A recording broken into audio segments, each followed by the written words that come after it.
What's going on YouTube?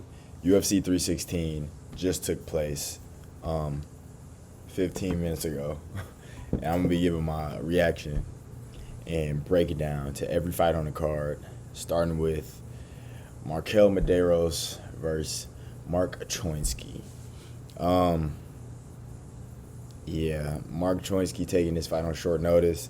I mean, good job on Markel Medeiros. He won 30-27 across the board, chewing up Mark's leg.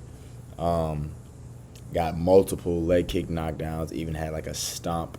He leg kicked them. Mark fell on the ground, and then he would stomp on his leg even more. You could see Mark was visibly hurting, like screaming in pain. But otherwise, like, Markel just completely outclassed him on the feet. When the takedowns were there for Choinsky, he had them, but he did nothing with them. Like, especially in the third round, with 2 minutes to go, he got a takedown and just refused to posture up and let his hands go or let elbows rain down, try to pitter-patter away to get Medeiros to move so then you could look for the sub. So just showed a bunch of inexperience and he's not dynamic enough. He's not really good enough. Like, getting your leg chewed up, you switch to southpaw, and then you work from there. That didn't happen. But, Markel Medeiros with the win. Moving on. Quillen Salkiel versus Yanal Ashmouz. Yanal started off crazy. It was just an immediate car crash as soon as the fight started. Yeah, it was honestly a very fucking boring fight. Like, Quillen was just grappling, and it was like the type of grappling that hardcore MMA fans want you to think is just a fucking amazing, you should appreciate all the time, where it's just like, we're installing positions against the cage, like kind of what Merab used to do a lot against like Peter Yan and shit, and why people like really fucking hated him. It was little to no action, especially in the second round, no action. In the third round, Yanal was, swinging heavy, trying to go for a finish, and Quillen was just, kicking him into the body a little bit here, a little bit there, looking for the takedown. He would get hurt, look for the takedown. Very boring. I don't see Quillen making it that far at lightweight, honestly. I can see him getting beat. He's severely overrated to me. Not to take away from his performance, but it was just boring as fuck, and he didn't show real promise, I should say. But moving on. Ju Sang Yu versus Jaka. I don't even know, bro. I haven't had a fight. I haven't had a knockout happen where my jaw just dropped like that, and I don't know how, since probably, I don't know, because Max Holloway, Justin Gaethje, my jaw didn't even drop. I was just fucking up screaming.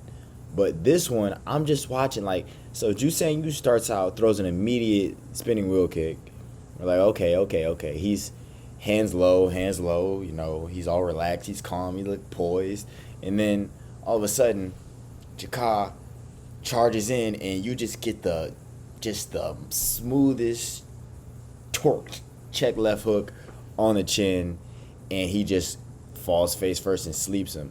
It was legitimately a just jaw-dropping moment, because it was like a delayed reaction to everybody. The commentary, the crowd was like, what the fuck?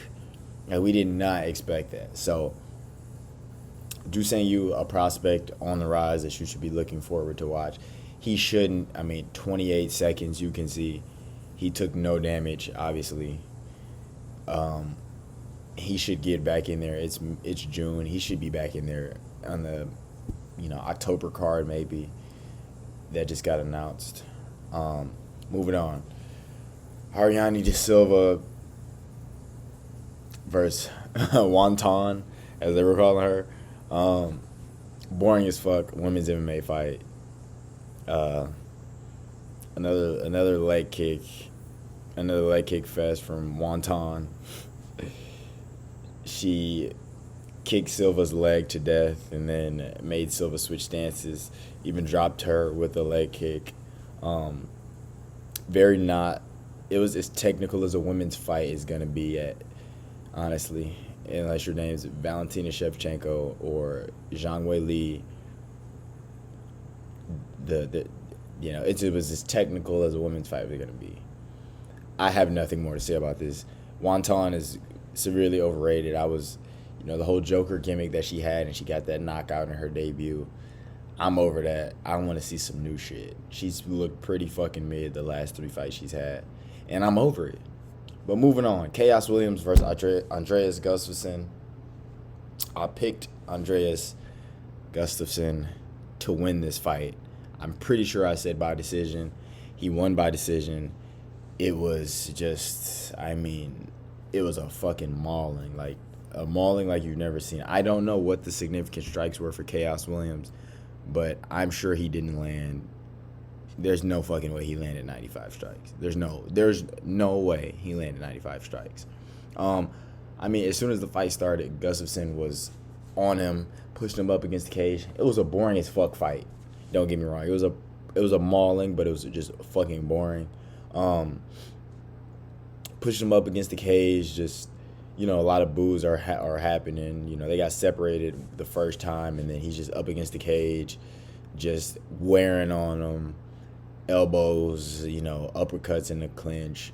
Literally, if you get a hard on from clinch warfare, you fucking love this fight. There's nothing really more to talk about. Just imagine someone with seemingly endless cardio just clinching someone against the cage, standing, not on the ground, standing, and just doing away with elbows and uppercuts here and there. Moving on, Sergey Spivak, Waldo Cortez Acosta. I thought this was a complete robbery. Waldo Cortez Acosta got this fight. It was weird. It seemed like in round 1, Acosta got hurt against the cage. Or not hurt against the cage. He got hurt and then went against the cage. I thought maybe, he tries to do that trolley shit, but who knows? It looked like he got hit by something and got hurt and went against the cage. Very sloppy first round, all around, just very sloppy, heavyweight fight. I don't know. It was a garbage fight. I thought Sergey Spivak won. Nothing happened in this fight. Sergey Spivak is the epitome of heavyweight MMA.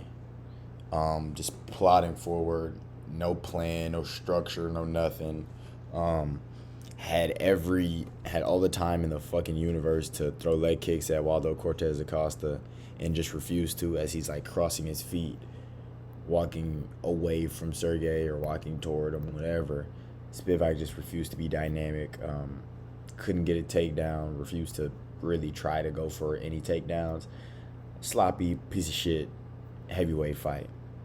Moving on to Azamat Murzakanov versus Brenson Ribeiro. Wasn't really much to talk about. They bounced around on the feet for the first 2 minutes, and then Murzakanov just, he looks like a little gerbil. He looks like something, and I can't fucking think about it. But this guy doesn't look like he can fight, and he can fight. Just bouncing around, 1-2, drops Ribeiro, and then follows up with shots on the ground. You could have said early stoppage, but the commentary made it seem like he tapped verbally, and I can't confirm nor deny that. I have no clue, but the fight was over. Good knockout by Azamat Murzakanov. I think they should give him the loser of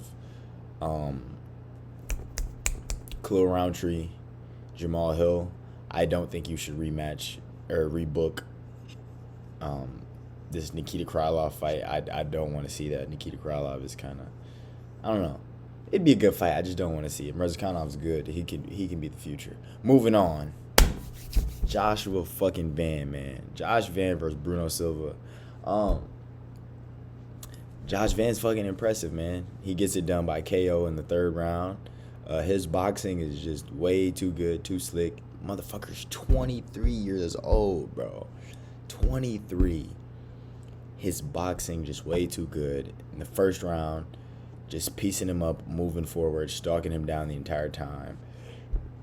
Excuse me. Bruno Silva had literally nothing in the first round. Excuse me. But leg kicks.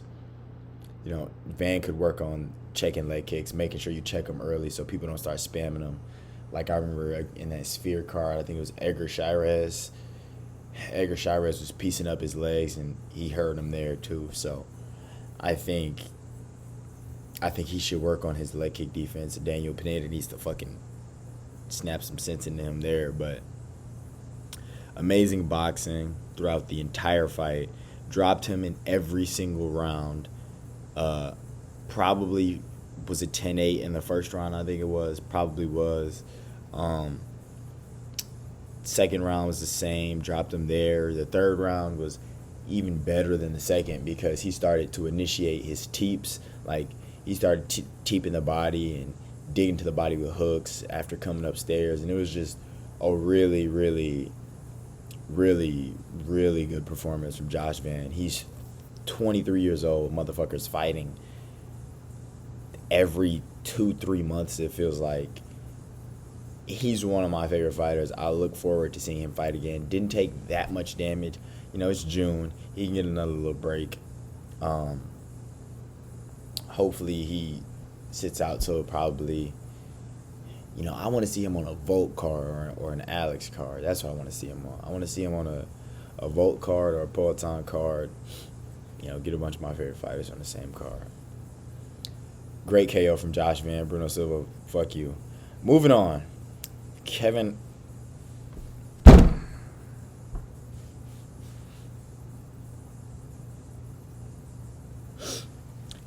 Holland versus Vicente Luque.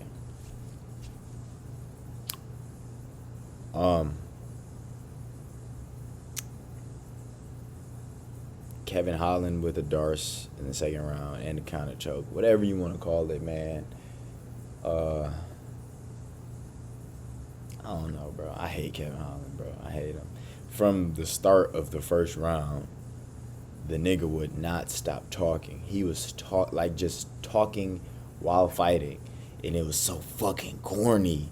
It's so fucking corny to watch somebody like him, bro. I hate him.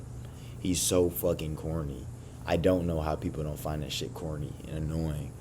But and shit really happened in the first round.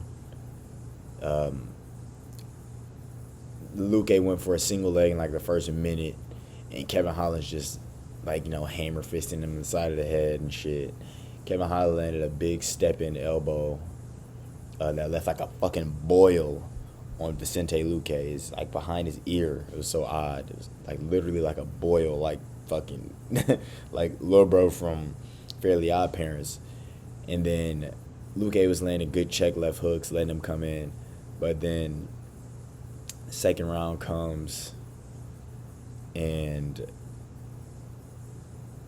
you know, fuck it, you know, Kevin Holland wins, calls out Kobe Covington. Everybody's on his dick on Twitter talking about, oh, Kevin Holland, when he really locks in, that nigga sucks. He fucking sucks. He'll never be a top ranked MMA fighter. He's fucking ass. Moving on. Kobe, I can't believe I'm rooting for Kobe Covington. Kobe Covington, please shit on this nigga. But he's not going to, because Kobe Covington is fucking ass, and so is Kamaru Usman. Bitch ass niggas. Moving on to what the fuck is going on here. Patchy Mix versus Mario Batista. Patchy Mix fucking sucks. On everything I love,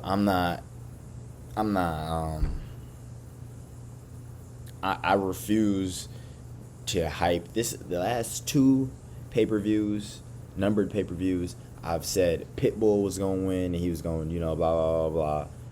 Said the same with Patchy Mix. Fuck these Bellator niggas, they fucking suck. Fuck these PFL niggas, they fucking suck. They suck. There's levels to this MMA shit. I don't know what the fuck Patchy Mix was doing. He was so fucking garbage. The entire fight, he had a stupid ass like grimace on his face when he was walking out or when he was fighting, and looked like he had disdain for Mario Batista. Turns out he can't get his head off the center line. His feet were just stuck in cement. He has no footwork. He's just dog shit. Yeah, he threw little to nothing in the first round. It made Mario Batista look like, Mario Batista is so fucking gay looking. My bad. He's so dumb looking, hopping around. Just the way he punches, I don't know. I don't like Mario Batista, obviously, but the way he was just hopping around made Mario Batista look like fucking like Dustin Poirier at that point. Like everything Mario Batista was throwing, he landed on Patchy Mix because Patchy Mix was a sitting punching bag. Honestly, he was a standing punching bag. Started to pick it up at the end of the second, didn't fucking matter. Not even the end of the second. The end of the third, he really tried to start picking it up because I think Batista was slowing down because he knew he won. And look, man, these Bellator guys are shit. There's levels to this MMA shit in the UFC.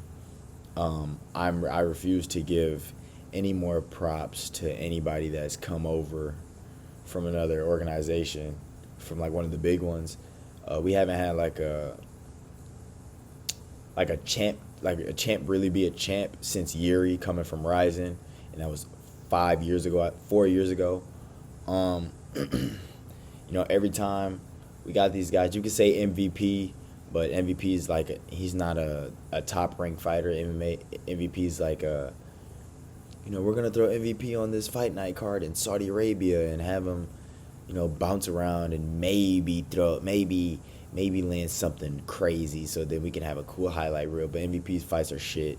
He just bounces around and avoids all fights. And he'll never be high level MMA either. I mean, he has nothing. He looked like ass against Ian Gary. Got completely out muscled by Ian Gary. But yeah, fuck everybody from these other orgs. Pitbull, fucking ass. Patchy Mix, fucking ass. Who else was it? Michael Chandler's ass. Kaya Sakura, ass. Kyojo Horiguchi, when he comes back, he's gonna be fucking ass. I'm over it. I'm angry as fuck watching that. I was texting my boss like, what the fuck is going on in this fight? He texted me first. He was like, bro, this is horrible to watch. This is not a good watch. And I don't blame you for saying that, my nigga. Moving on. Why is it like this right now? Thank you. Joe Pyfer versus Kelvin Gastelum. Joe Pyfer gets it done. Man, it was kind of a shit card. The prelims were good, but the card was kind of shit, bro. Like, let me count the good fights. 1, 2, 3, 4, 5, 6. I guess this was ass. 5. Anyway, moving back to what we're talking about. Joe Pyfer versus Kelvin Gastelum. Joe Pyfer gets it done by UD. I'm assuming he got a 10-8. I didn't look at the scorecards.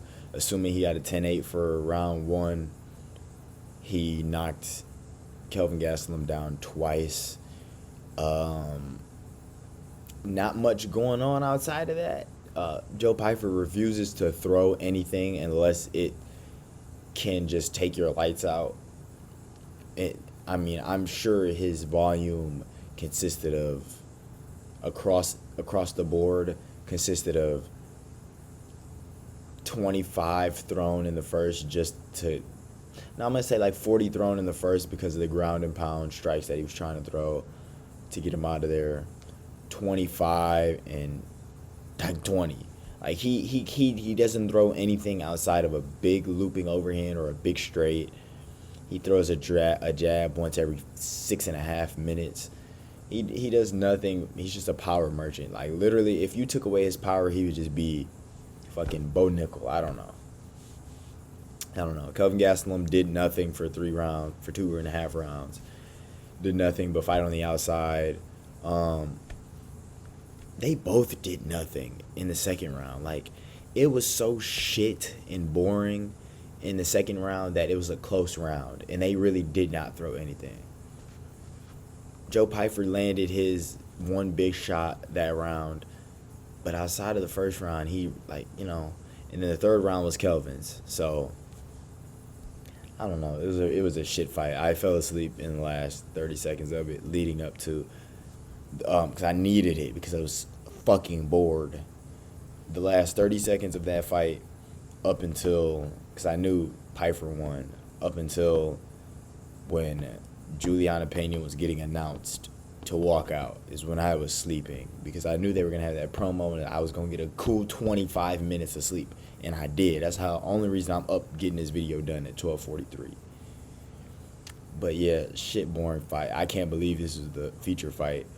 I'm moving on. Moving on to the co-main event of the night, Juliana Pena versus Kayla Harrison. Kayla Harrison gets it done. Second round, she had a Kimura. The first round was typical women's MMA, fighting outside of range where neither of you can hit each other because you're both 5'8" and 5'6", respectively. You know, throwing like feints and throwing punches and screaming and shit from out of range. And then, you know, getting over-unders on the cage. Kayla Harrison is obviously so much better at mixed martial arts than Juliana Pena. Juliana Pena, I genuinely don't know how she's in the UFC. Gets her up against the cage, just takes her down at will, lands some elbows. That's the end of the first. Lands some elbows and then gets an up kick and then gets a point immediately taken away. This happened in the last 48 seconds of the fight, I want to say. She did 2 illegal up kicks while Kayla Harrison was on the ground, and the ref, where's the ref been? Where is this ref for all the other fucking fights, for the John Jones fights and the fucking, you know, the Manel Cap fights and shit? Anyway, gets an immediate point deduction. Round's over, basically, after that. Round 2 comes, same shit. Up against the cage, Kayla Harrison dunks her down, elbows, you know, doing a little busy work. Crowd's booing because, you know, they're not doing shit. They're just, you know.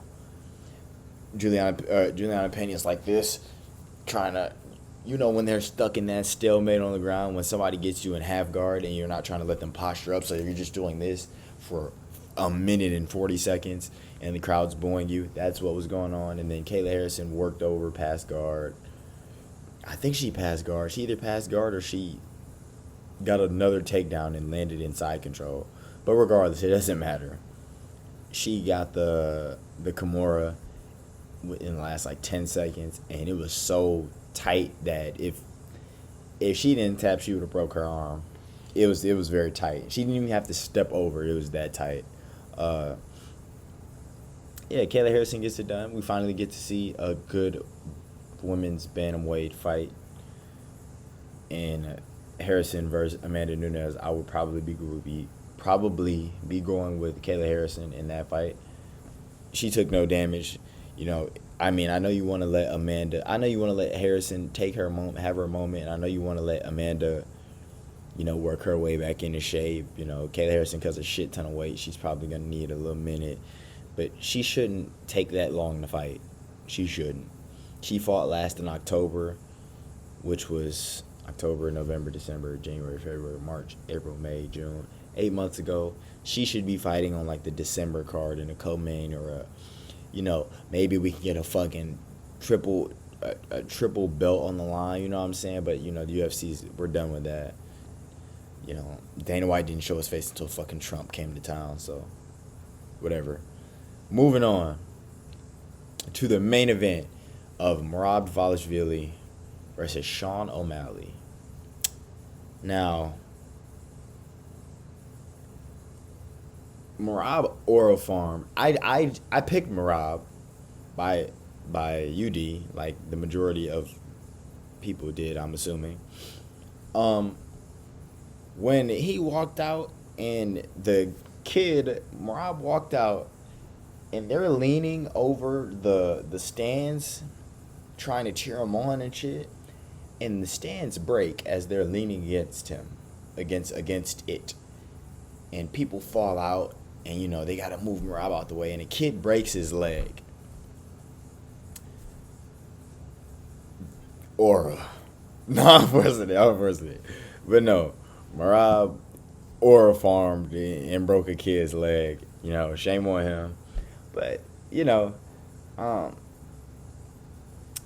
on a serious note, to the fight, first round, I don't know. I don't think Merab landed a single strike. He might have landed 2 strikes in the first round in the first 2 minutes and 20 or 30 seconds. And then Sean O'Malley was just going to work, body punches, body kicks. Not body kicks, but like cheaps. Shots were like landing, and then Rob's rolling with it, or it's like he's catching the end of them. Not much damage done, just bouncing around in the first 2 minutes. And then Merab gets his takedown and does his busy work, busting up. I said busting up. He does his busy work, steals the round, gets his takedown, just is on top for the rest of the round, does his busy work. Round for Merab, clear round 1. Round 2 comes. Now, in my notes, I said O'Malley should stay southpaw. Sean O'Malley, I think, does his best work at southpaw. Now, his power is very overrated to me. It's very overrated once you get to like the higher level of competition. I know he did that to Aljo, but I think that was a little early stoppage, and that was circumstantial. Aljo was not 100% for that. They forced him to take that fight, and they did bad by Aljo there. But I think O'Malley's power, he has power in both, but I think his power is really in that left hand, and I think southpaw, it didn't allow for Merab to just snatch up that leg that he was trying to just do. That's all he was trying to do. It's Merab. Clear second round to Merab. There was nothing to really talk about that round. He just gets in his Merab position and just knees to the thigh, blah, blah, blah, blah. Merab round, right. Round 3 comes, and in the first, I want to say it happened at 4 minutes and 17 seconds or something. Merab lifts Sean O'Malley in the air, double leg, lifts him in the air, and just takes him down, dominating him. You got to call it a domination, even though it wasn't like John Jones ground and pound or Volk ground and pound. It was domination by Merab, doing his work, and then, fucking he gets Sean O'Malley in like a ninja choke. I don't even know what to call it. It was like a ninja choke, like it was the same choke that Gene Silva used on or submitted Bryce Mitchell with, basically. Like, and Sean O'Malley tapped. Like, I don't know what people expected to be that different for Sean O'Malley. I don't know. I think for Sean O'Malley, he was just running away the entire time. And I think Merab is one of those people where you need to meet Merab at that point and create that car crash, and just realize that you're going to get taken down. But I know I'm going to get taken down, but I need to let this go on my terms. Like, I need to make sure my position is right, and I'm not just laying in full guard, because my guard is ass. My guard's ass, and I don't have any subs off my back. I don't have any way to shrimp and get out or push away on the face or post or anything. Like, I think I don't know, man. I don't know what O'Malley can do. He's never beating Merab ever, because he's never landing that shot. He landed a couple shots, but Merab ate it. Like, Merab's a better fighter. And Merab's the bantamweight GOAT by far, for sure, 100%. I had Aljo as my bantamweight GOAT before. I've been had Merab as my bantamweight GOAT since he beat Umar, but this just solidifies it. I don't even have to talk about it. He's the bantamweight GOAT.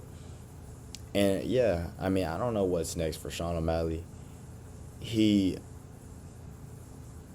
should probably fight Umar. Excuse me, because they're stupidly gonna do Corey Sandhagen, Merab. Corey's gonna get fucking mauled, and then they're gonna do they're doing Marcus McGee, Peter Yan, So then that leaves you nothing but, if I don't even have to look at the rankings, it's Merab, O'Malley, Umar, Peter Yan, Corey Sandhagen, Figgy, I want to say. Oh, Song Yadong. Well, as we know, this fight just happened. This fight is happening. He's fighting soon. But Song Yadong is fighting Rob Font soon. And then Umar needs a break. He needs a break. His leg's broken or his knee's torn or whatever. I think you just do Sean O'Malley, Umar in Abu Dhabi, I guess. I mean, Sean didn't take that much damage. He shouldn't be out that long. He's all okay now. He shouldn't be out that long. So, I don't know, man. It's good for the sport. People want to make that point that it's good for the sport for O'Malley to be champ. I don't agree with that shit at all. I think that's so fucking stupid. Merab's gonna fight again in September or October. So as long as Merab is active, go him. Y'all have a good night, man. It's 12:54. I'm going to sleep.